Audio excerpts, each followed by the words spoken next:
Okay, so I'm with the Free Market Foundation. We've been operating in South Africa for 50 years. We are passionate about advancing the cause of freedom in South Africa. And that finds expression in different ways. We do a lot of research, a lot of advocacy, a lot of engagement in the media at events like this to spread the message of the importance of individual liberty. And what does that really mean? What are the ingredients of a free society of flourishing individuals? It's one where you have economic freedom, so you are able to freely trade and transact and engage in commerce with one another. Hence the name on the tin, the Free Market Foundation.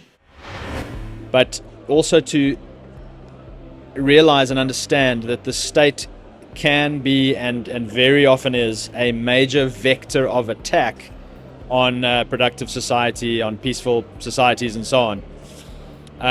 And that sort of mindset is therefore not just defensive and technical, like drill a borehole or get solar panels on your roof, but requires people to think about power relations, leverage, and how one can push back against this very, very powerful entity. Even weak states, Dave, can be very, very malicious and very, very effective, if not in all areas, certainly in certain areas that they're willing to focus on, because they're very, very well-funded entities.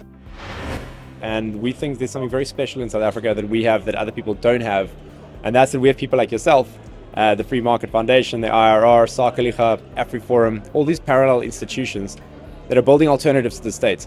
And so what really catalyzed us to create this conference was like, cool, let's have a Bitcoin conference, but let's bring all these parallel institutions in, because the parallel institutions can learn from Bitcoiners about how you have state-proof money.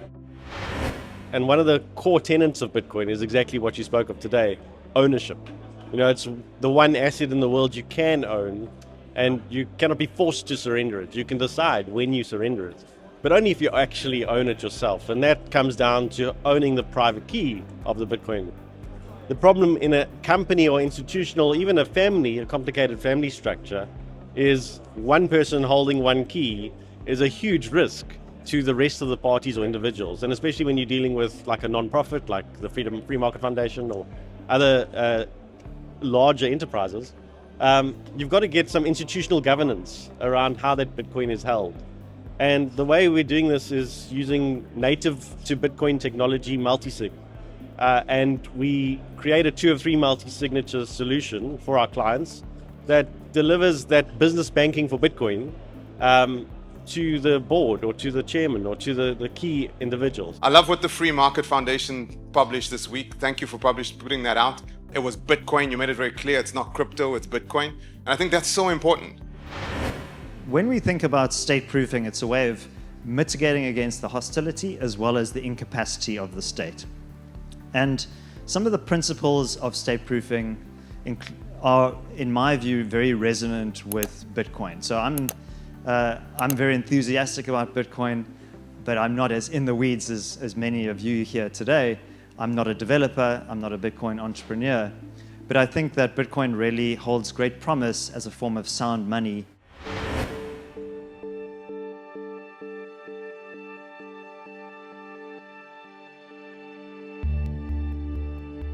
Philosophically, Bitcoin matters because it represents something far bigger than simply a digital asset. It represents a refusal to accept that trust must always be centralized, a refusal to believe that legitimacy only flows from institutions at the top, and a refusal to outsource responsibility entirely. Whether one adopts Bitcoin or not, the impulse behind it is unmistakable and unignorable. People are looking for systems that are transparent, more accountable, closer to home, and more grounded in reality.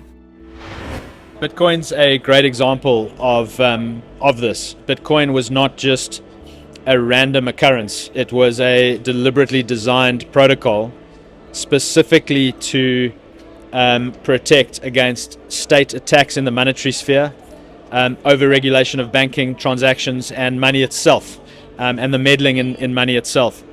Bitcoin is not an individual project. Yes, you can buy it and own it individually, but it is very much a network. It is a decentralized but very, very significant protocol.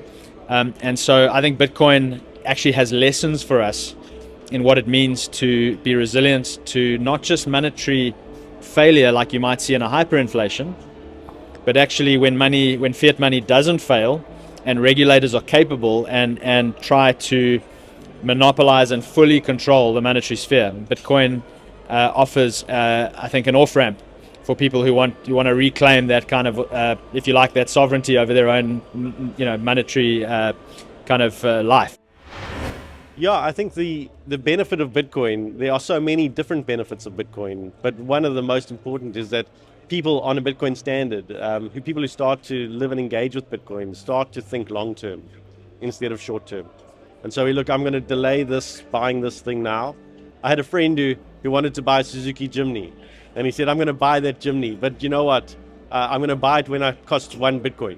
And by the time he got to buying it, it only cost half a Bitcoin. And his mom and dad are driving in this Jimny, and so by delaying his purchase, and it would have cost 4 Bitcoin at the time, he actually was able to buy 8 Jimnys instead of 1. And that's kind of what you learn as you start engaging with Bitcoin. But the other thing that unlocks, which is quite powerful, is the ability to then take risk later on, because you've got a hard asset, a strong foundational base in your treasury, in your company, and so you can take a bit of risk. You can employ the extra person. You can innovate a little bit more freely without gambling the whole business, and that I think will unlock phenomenal growth in the economy, in the country, in our people, and in the confidence of our citizens. So it may be that we're entering an era of disruption that places in question the very notion of money. But if money survives, then there's a good chance that Bitcoin will occupy a central role in that system. It is well set up to retain its value and appreciate. And that is because the energy that must be spent to create and maintain Bitcoin creates a direct link to hard physical reality. At present, there's no way of faking that. You've got to spend the energy to create the Bitcoin. And that creates an anchor of truth in a world of uncertainty. This feature plus its programmed scarcity mean that it can serve as a reliable, mutually intelligible representation of value. And that ultimately is what money is. So state proofing it's a strategy, but it's also a mindset. It's about taking responsibility in your immediate environment, in your family, in your community, your neighborhood, in your city, and not waiting for other people to come and solve problems for you. So if we outsource our responsibility to others, particularly politicians who are motivated by short-term incentives in the next election cycle and who are quite happy to spend other people's money, then we're only going to see an amplification of some of these problems. So that's why I think, beyond the technical discussions that we had today, I just want to really encourage you to take the state proofing mindset with you, and also to be emboldened that your work is not just a kind of niche technological work. It's not just about financial services or creating efficient ways of adding value to others.